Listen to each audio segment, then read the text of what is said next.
Dear students, आज हम polymers के बारे में बात करते हैं। पॉलीमर्स क्या होते हैं? ओके, तो पॉलीमर्स हमारी बैकबोन है मॉडर्न सिविलाइजेशन के लिए।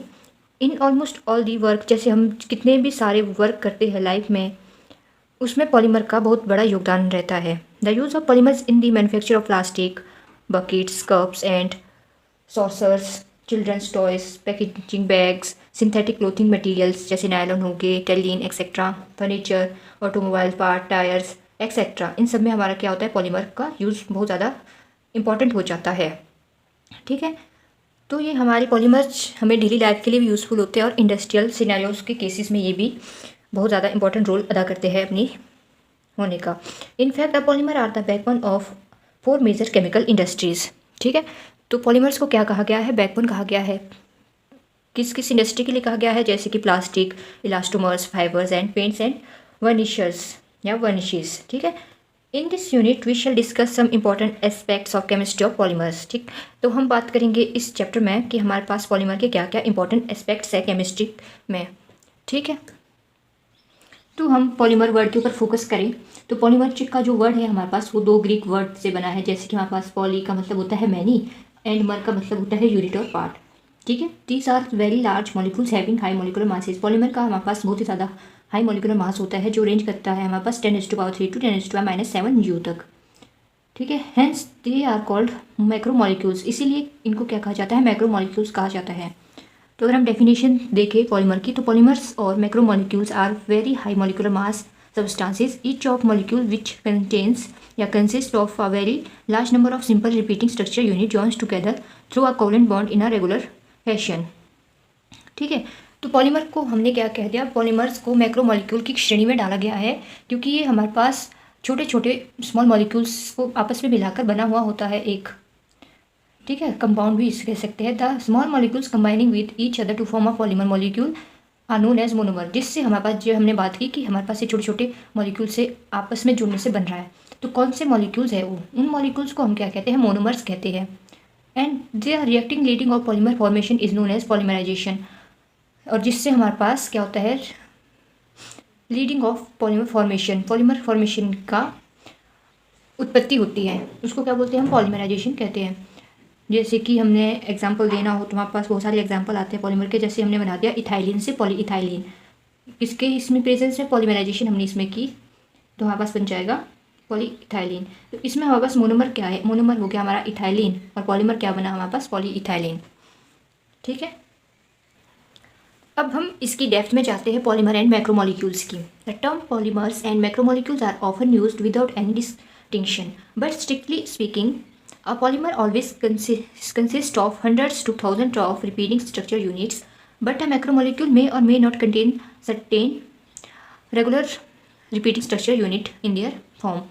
तो हमने इसमें क्या बात की? जो पॉलीमर है, अगर हम सिंपली इसको डिफाइन करें तो इसमें हमारे पास 100 से 1000 तक रिपीटिंग स्ट्रक्चर यूनिट होती है, मतलब स्ट्रक्चर यूनिट रिपीट होती रहती है। पर मैक्रोमोलिक्यूल के केस में ऐसा हो भी सकता है, पॉसिबल है भी और नहीं भी है।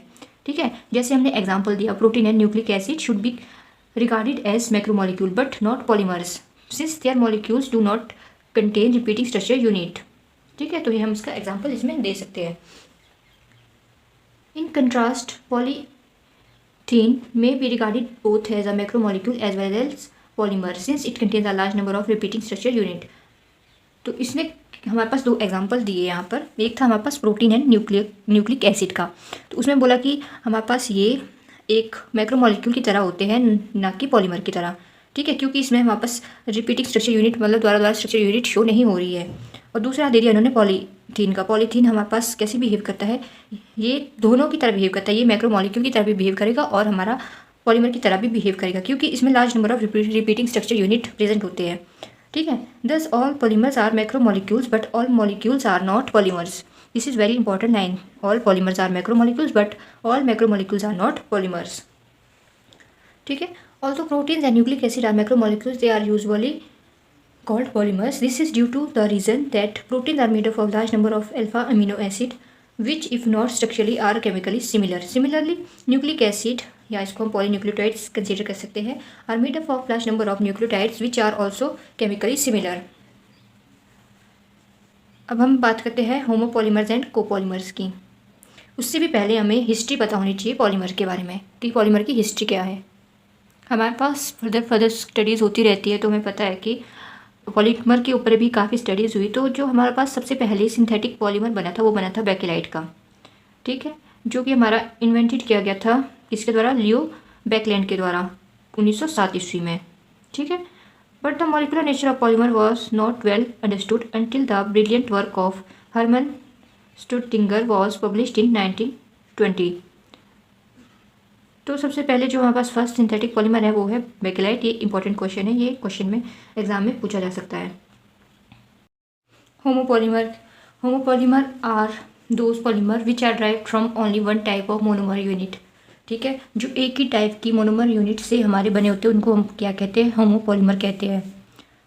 एग्जाम्पल हमने इसमें देना है, इथीन से बन जाएगा हमारा पॉलीइथीन। इथीन का सबको फॉर्मूला पता होता है कि CH2 डबल बॉन्ड CH2 को हम क्या कहते हैं, इथीन कहते हैं, ठीक है। इथीन से पॉलीथीन की फॉर्मेशन हमारा किसका एग्जाम्पल आ गया, होमोपॉलीमर का। और इसमें फर्दर एग्जाम्पल हमारे पास PVC, polyvinyl chloride, polyprene, polypropene, polyisoprene, neoprene, pen, nylon 6 etcetera, इसमें हमारे पास एग्जाम्पल आ जाते हैं। फिर सेकंड था हमारे पास copolymer whose repeating structure unit are drive from the 2 or more types of monomer unit, मतलब कि जिसमें हमारे पास 2 या 2 से अधिक मोनोमर यूनिट से जो पॉलीमर बनेगा रिपीटिंग स्ट्रक्चर यूनिट से, उसको क्या बोलेंगे, हम कोपॉलीमर बोलेंगे। तो इसका एग्जाम्पल है नायलॉन 6 और नायलॉन 6 किसका एग्जाम्पल है, होमोपॉलीमर का एग्जाम्पल हो गया नायलॉन 6 एंड कोपॉलीमर का एग्जाम्पल हो गया नायलॉन 6 ओके। तो हम इसका एग्जाम्पल देखते हैं। ये हमारे पास क्या है, नायलॉन 6 है। ये कैसे बना है, इसमें हमारे पास मोनोमर 2 मोनोमर होते हैं। सबसे पहले तो होता है हेक्सामिथाइलिन डाइअमाइन और दूसरा होता है एडिपिक एसिड। इससे हमारे पास बन जाएगा पॉलीमर नायलॉन 6। हेक्सामिथाइलिन डाइअमाइन का फॉर्मूला होता है NH2CH26NH2 एंड एडिपिक एसिड का हो गया COOH ट्वाइस CH2 4, ठीक है। फिर इसमें हमारे पास पॉलीमराइजेशन हुई और हमारे पास नायलॉन 6 बन गया। नायलॉन 6 बनने के बाद हमारे पास हुआ क्या स्ट्रक्चर में, तो हम देखते हैं। तो NH2 से हमारे पास 2 रिमूव हो गया, CH26 हमारा CH26 ऐसे ही रहता है, NH2 से हमारा 2 रिप्लेस हो जाएगा NH, और इसके साथ हमारा क्या जुड़ जाएगा, CO बॉन्ड, CO जुड़ जाएगा एंड CH2 हमारा एज इट रहेगा और लास्ट में भी हमारे पास CO रहेगा। इसमें से हमारे पास क्या हो रहा है, वाटर का रिमूव हो रहा है H2O का, ठीक है। तो वाटर का रिमूव हो जाएगा लास्ट में। तो ये हो गया हमारे पास कोपॉलीमर एंड होमोपॉलीमर और इसके बीच डिफरेंस भी। फिर हम बात करते हैं क्लासिफिकेशन की, कि हमारे जो पॉलीमर्स है किन किन कैटेगरीज में क्लासिफाइड किए गए हैं।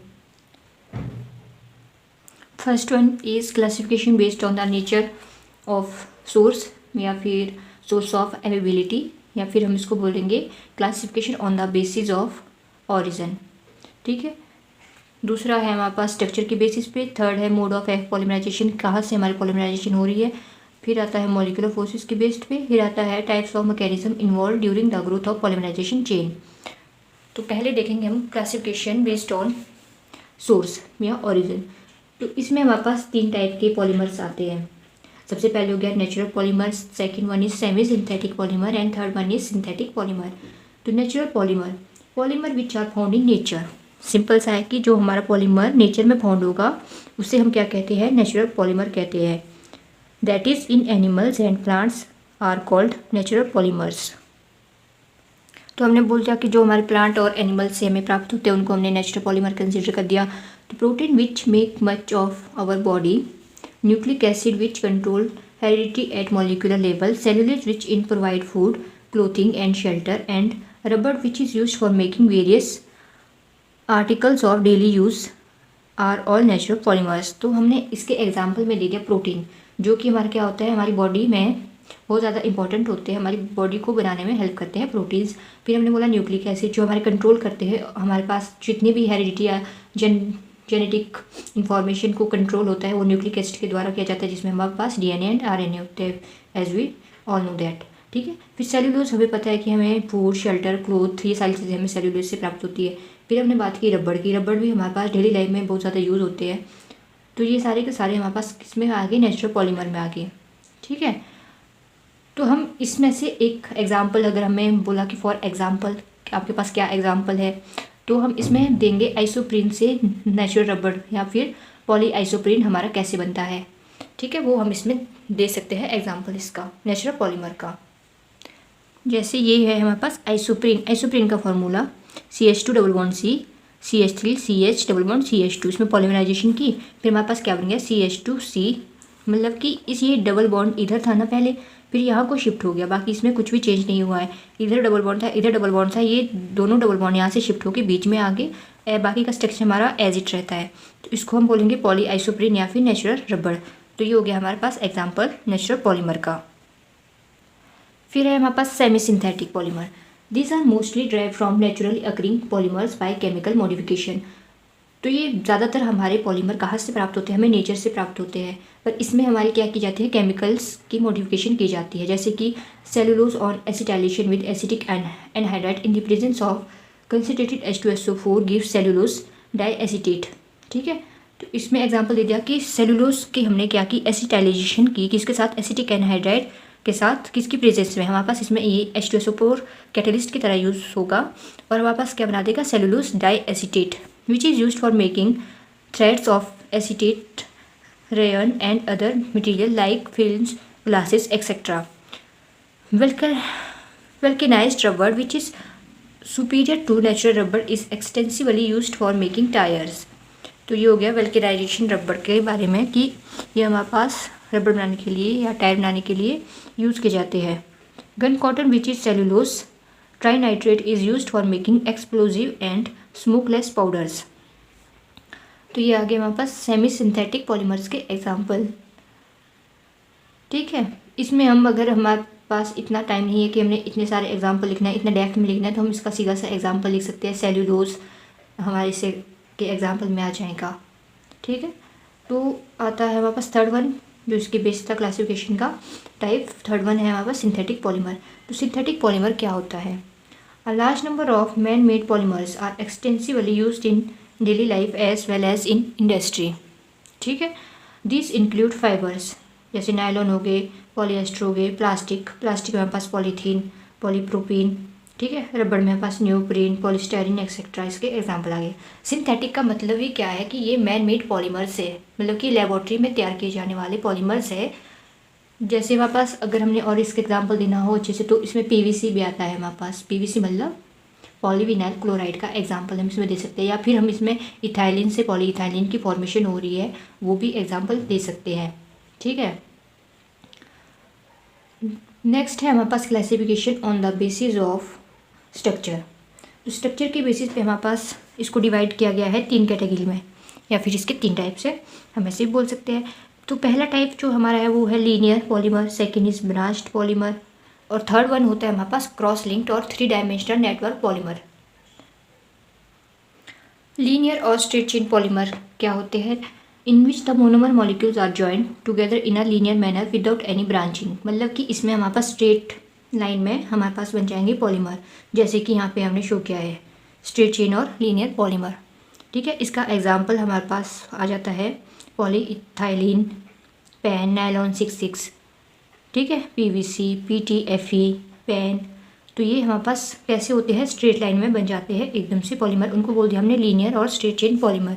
सेकंड था हमारे पास branch chain polymer.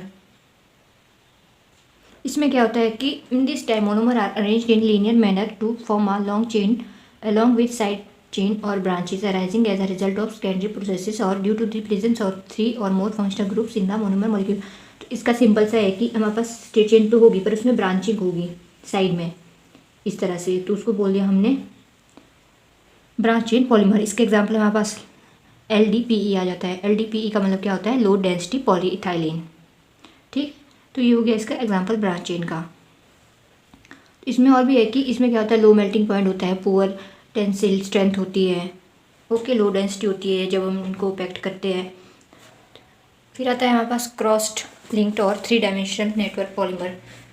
In this type cross links are formed between adjacent linear chain. मतलब कि इसमें क्या होगी, इस तरह से क्रॉस लिंकिंग हो जाएगी पॉलीमर के बीच में या मोनोमर के बीच में। ठीक है, जैसे कि हमारे पास मेलामाइन या बेकेलाइट कि इसके एग्जांपल आ जाते हैं क्रॉस लिंक के, जो हम इस डायग्राम में शो कर रहे हैं। तो इसमें क्या होता है, हमारे पास ये बेकेलाइट का एग्जांपल है। इस तरह से हमारे बेकेलाइट बनते हैं। पहले हमने नॉलक प्लस फॉर्मेल्डिहाइड का रिएक्शन किया, फिर इसमें कोपोलिमराइजेशन करके हमारे पास बन जाएगा बेकेलाइट। तो किसका एग्जाम्पल हो गया, क्रॉस लिंक्ड पॉलीमराइजेशन का एग्जाम्पल हो गया ये। ठीक है, मेलामाइन का भी इसी तरह से होता है। ये हमारे पास बन जाएगा मेलामाइन प्लस फॉर्मेल्डिहाइड के बीच रिएक्शन कर दिया और हमारे पास बन गया मेलामाइन फॉर्मेल्डिहाइड पॉलीमर। फिर आते हैं हमारे पास third classification based on the intermolecular forces. Polymers are macromolecules with strong intermolecular forces that may vary from weak van der Waals forces to intermediate dipole-dipole interaction and strong hydrogen bonding. These intermolecular forces not only hold polymeric chains together but also are responsible for many chemical, mechanical or thermal properties of polymer like density, elasticity, tensile strength, melting point, hardness and roughness, etc. On the basis of intermolecular forces, polymers can be classified into 4 categories. Number 1 आता है हमारे पास elastomers. ठीक है, elastomers क्या होते हैं हमारे, elastomers are these polymers have weakest intermolecular forces, मतलब कि इनकी हमारे पास weak van der Waals forces होगी और ये हमारे इलास्टिक होते हैं, जैसे रबड़ की तरह होते हैं हमारे पास। ठीक है, when stretched elastomer get elongated to many times their length and regain their original shape when the external force is released। जैसे हम रबड़ का एग्जांपल लेते हैं, रबड़ को हम खींचते हैं, फिर जब उसको छोड़ते हैं तो उसकी ओरिजिनल शेप में आ जाता है। तो वो हमारा कैसे है, एक इलास्टोमर की तरह है, इसलिए हमने इसको क्या बोला कि रबड़ की तरह होते हैं इलास्टोमर्स हमारे। ठीक है, जैसे यहाँ पे भी बोला गया कि नेचुरल रबड़ is one of the most important example of elastomer, but it is a gummy and sticky material with poor elasticity. It become soft and sticky upon heating. तो रबड़ की बात की, जब हम ये पुअर हो जाता है, पुअर मटेरियल है, स्टिकी मटेरियल है, जब हम इसको हीट करते हैं तो हमारा जो रबड़ है वो क्या हो जाता है, सॉफ्ट हो जाता है। ठीक है, इसके बाद हमारे पास आती है वेल्केनाइजेशन प्रोसेस क्या होती है। The process of heating natural rubber with sulphur resulting in the cross linking is known as vulcanization. ठीक है, तो वेल्केनाइजेशन क्या होता है हमारे पास, जब हम नेचुरल रबड़ को हीट करते हैं सल्फर के साथ, तो जो उसके रिजल्ट में क्रॉस लिंकिंग फॉर्मेशन होती है उसको क्या कहते हैं, हम वेल्केनाइजेशन कहते हैं। ठीक है, जैसे यहाँ पर हमारे पास दिया गया है एग्जांपल, ये हो गया हमारे पास नेचुरल रबड़, ये हो गया वेल्केनाइज्ड रबड़। ठीक है, इसमें क्या हो रही है, क्रॉस लिंकिंग हो रही है, यहाँ पे आपको शो हो रही है ये चीज़। फिर आता है हमारे पास फाइबर क्या होते हैं, इन fibre polymeric chains are hold together by strong intermolecular forces. Elastomer में क्या होता है, वीक इंटरमोलिकुलर फोर्सेस के द्वारा वो आपस में जुड़े होते हैं, और फाइबर में क्या होता है कि स्ट्रॉन्ग इंटरमोलिकुलर फोर्सेस होती है, जो कि हमारे पास क्या होती है, डाइपोल इंटरेक्शन होती है, और पीछे वाले में क्या आती है हमारे पास, van der Waals फोर्सेज होती है। ठीक है, एंड इंटरमोलिकुलर हाइड्रोजन बॉन्डिंग भी इसका एग्जाम्पल हम दे सकते हैं स्ट्रॉन्ग इंटरमोलिकुलर फोर्सेज में। For example PAN and polyester polymeric chains are hold together by dipole interaction between polar carbonyl group and nitrile group respectively. ठीक है, तो इसके एग्जाम्पल हमारे पास आएंगे हैं nylon 6,6, nylon 6,10, nylon 6, terylene etcetera are the example of fibres. Nylon 6,6 का example हमने अभी देखा था। अब हम देखेंगे नायलॉन 6,10 क्या होता है। नायलॉन 6, तो ये हमारे पास नायलॉन 6,10, अगर हमें पूछा जाए नायलॉन 6,10 क्या है तो हम इसमें इस तरह से इसको बना सकते हैं।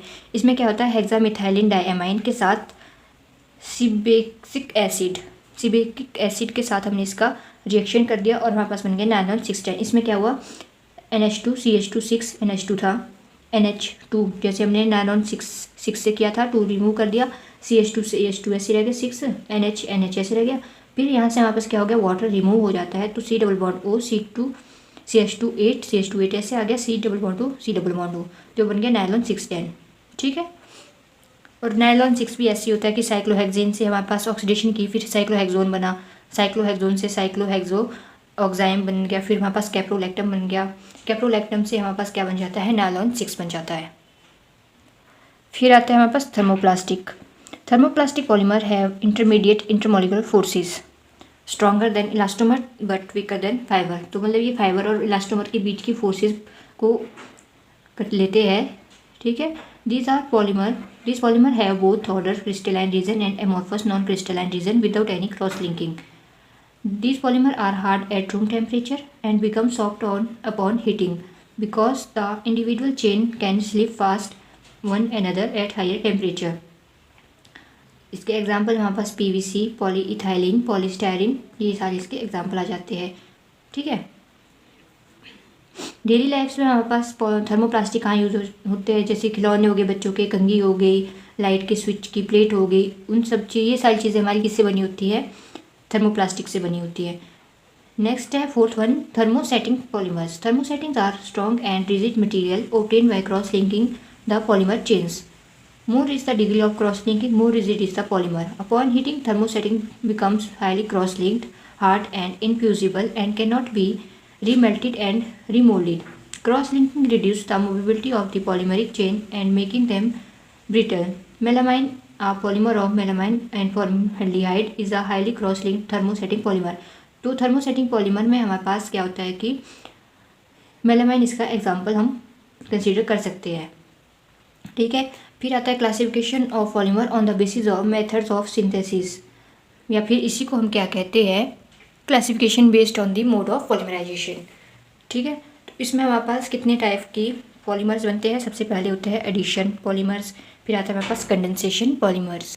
These polymers are formed by addition of monomers without loss of small molecules. ये फॉर्म कैसे होते हैं, एडिशन होती है इसमें मोनोमर्स की, किसके, विदाउट, जैसे हमारे पास वाटर वगैरह रिमूव होते हैं, वाटर, HCl, NH3, अल्कोहल हमारे रिएक्शन में से रिमूव हो रहे हैं। जैसे हमने नायलॉन के केस में भी देखा कि नायलॉन 6 से भी हमारे पास वाटर का रिमूवल हो रहा है, नायलॉन 610 से भी हमारे पास वाटर का रिमूवल हो रहा है। ठीक है, तो हमारे पास इसमें क्या होता है कि इसमें ऐसा कुछ भी देखने के लिए हमें नहीं मिलता है, इसीलिए इनको क्या कहते हैं, एडिशन पॉलीमर्स कहते हैं।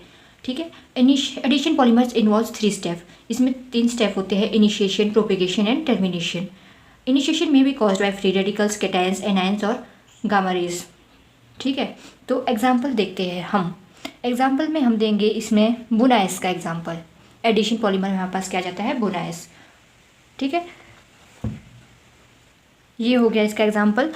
तो बुनाइस हमारा कैसे बनता है, हम 1,3-ब्यूटाडाइन का रिएक्शन करते हैं स्टायरीन के साथ। स्टायरीन, इसको इस तरह से भी लिखते हैं, डबल बॉन्ड CH2। इसकी हमने कोपॉलीमराइजेशन की और हमारे पास बन गया बुनाइस। इसमें क्या होता है, डबल बॉन्ड, ये डबल बॉन्ड बीच में शिफ्ट हो जाता है इधर। ठीक है, और ये हमारे पास CH2 के साथ ये चेंज हो जाती है फर्दर आगे, और इसका डबल बॉन्ड भी रिमूव हो जाता है, तो ये बन गया हमारे पास बुनाइस। फिर आते हैं हमारे पास condensation polymer. This type of polymers are formed by condensation या combination of 2 or more than 2 bifunctional or polyfunctional monomers of organic molecule accompanied by the loss of small molecule, जैसे कि वाटर, HCl। इसमें क्या होता है, हमारे पास loss हो जाएगा स्मॉल मॉलिक्यूल्स का, जैसे हमने नायलॉन 6 का भी अभी एग्जाम्पल बताया कि इसमें से हमारे पास वाटर यहाँ से रिमूव हो जाता है, तो इसका एग्जाम्पल भी हम नायलॉन 6 दे सकते हैं। एक जो फर्दर हमारे पास इसकी क्लासिफिकेशन अब आइडेंटिफाई हो चुकी है, वो है polymer form by ring opening polymerisation. This type of polymerisation has feature similar as to both addition and condensation polymer. तो इसमें क्या होती है, रिंग ओपनिंग पॉलीमराइजेशन में दोनों की फीचर आ जाती है, मतलब कि इसमें लॉस भी हो सकता है और नहीं भी हो सकता है चेन में से, जैसे कि हमने बना दिया नायलॉन 6 का एग्जाम्पल। तो ये हो गया इसके एग्जाम्पल में। ठीक है, तो इस वीडियो में हमने पढ़ा पॉलीमर्स एंड